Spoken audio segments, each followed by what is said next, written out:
So the next vehicle is that big guy right there. That's an F250. We have to work on it outside because he's got this giant roof rack on it. Our door's not that tall. That's why we have these. This one is cordless. We bought them just because we knew Paul was gonna do something like this. We ended up having to work on something big outside. Ordered some cordless ones so we can do that. We're gonna go ahead and put a new radio in this. This uses that cool F150 dash kit that we've made so many of. This guy right here, RPK4 FD2201. That's nice, it's the same dash kit for the F150 and the F250. We're putting in his radio, this guy right here, the NDK574S. It's a 6.4 inch Apple CarPlay Android Auto radio. So now what we have to do, get the radio out, build the dash kit, get it put back in with all the peripherals working as fast as possible. Daylight is going away. Whatever, just another day. Let's get to it.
So we have the kit all set and ready to go. What we want to do now is take this out into the car and test it to make sure that the air conditioning controls do what they're supposed to do. That way we don't have to worry about it in the end. Hey buddy.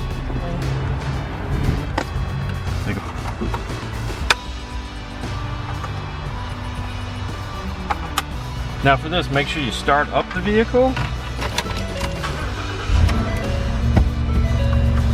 Alright, make sure you have AC max. Spin it around. Make sure you have heat max. Go ahead, put it back in the middle. Go to AC. Turn your fan all the way up. Put it on the front. Make sure that it's blowing cold. Is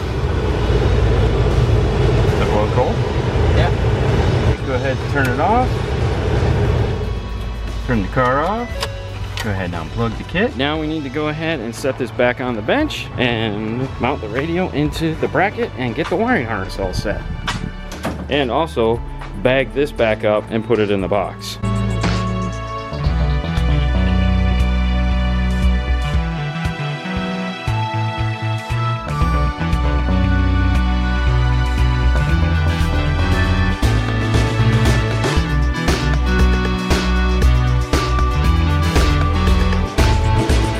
So like always on these kits, the first thing you want to do when you pull out the module is go ahead and flick the dip switches. In this case, we're doing a Kenwood.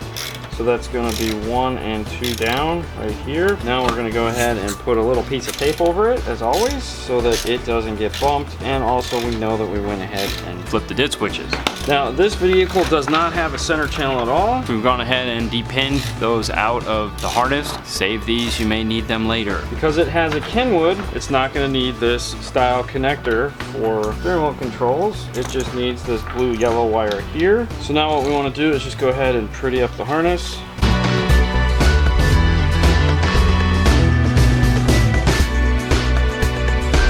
Now on this harness, of course, we have a bunch of funky colored wires. So we have light green, that is going to be your emergency brake wire. We have pink, which is vehicle speed sense. But we do have a purple white that we're going to use for reverse, and orange white that we'll also need for illumination.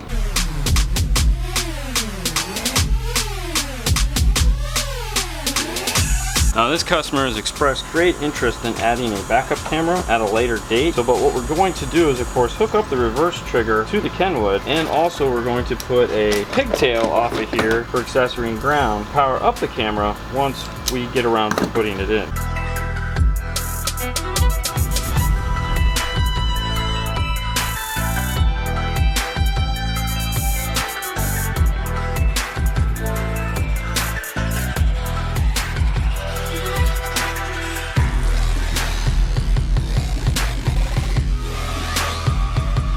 So now our harness is prepped and ready to connect to our Kenwood harness. A couple things we have to find out. First is the car has the factory aux jack, but it doesn't have a USB. Want to find out if the customer wants to swap out the aux jack for a dash mount USB, and then we'll start attaching these harnesses, because if we're not going to need it, we'll just go ahead and remove this.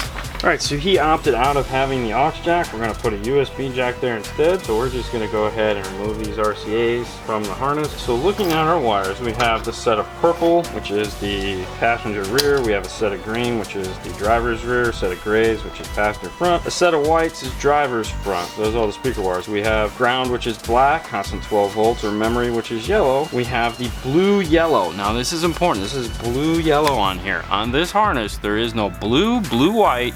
There's only a blue-yellow if you're putting in a Kenwood or JVC. Do not hook any other wire up to this. So what that means is on the Kenwood harness, you have a blue and a blue-white. These two guys right here, one is an amplifier turn on, and the other one is an amplified antenna turn on. Go ahead and just cap those off so that you're not tempted to do something like hook them up to this blue-yellow wire. Now other than that, all the wires are going to match up color for color. We have an orange-white, which is illumination, and a purple-white, which is our reverse, which are going to match up to these. On this harness, we have the two cam negative and positive wires we're not going to use because those are for the Kenwood camera only, and the blue and blue-white we're not going to use. That leaves us with the same colors as this. All we need to do is connect.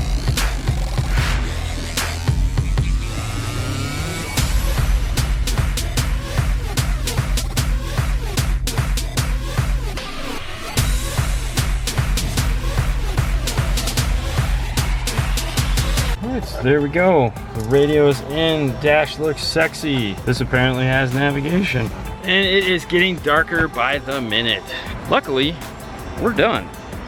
So, we can get this truck out of here. That's pretty exciting, really. Whew, it's gonna get bright. Oh, there we go. What? There you go. Thank you, sir.